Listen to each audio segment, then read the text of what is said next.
I've been using ChatGPT Atlas for the past few days, and I think I just found the first browser that could actually replace Google. It doesn't just search the web, it understands it. This thing reads entire websites, writes codes, and even browses the internet for you. And honestly, after using it, Chrome feels kinda dumb. So first of all, what's ChatGPT Atlas? It's OpenAI's brand new AI browser, currently on macOS, and it's basically ChatGPT built straight into your web experience.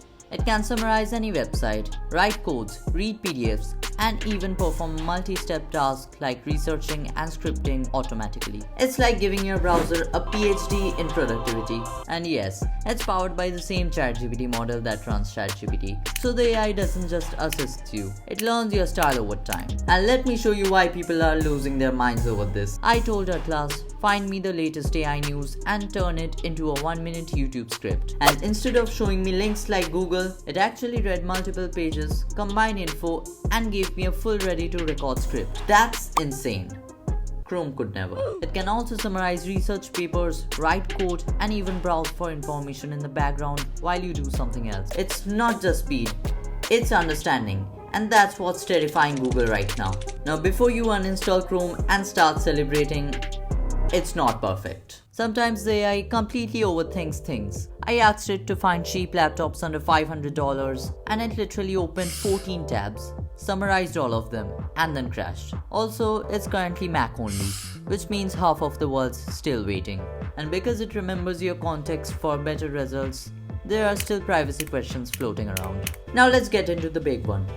Can it actually replace Google? Google still wins when it comes to reliability, extensions, and global reach. But Atlas changes how we use the web. It doesn't show you answers, it acts on them. Imagine searching for best laptops. Chrome gives you results. Atlas reads all those reviews and just tells you which one to buy and why. That's not a better browser.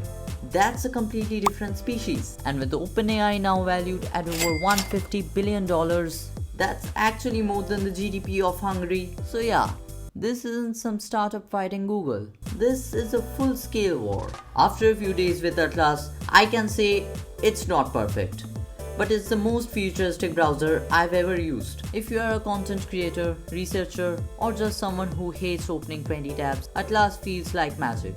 But if you are the type of guy who just Googles memes and checks Reddit, then Chrome is safe for now. So no, it hasn't beaten Google yet. But this is the closest anyone has ever come. And if Google's watching this, I would be sweating right now.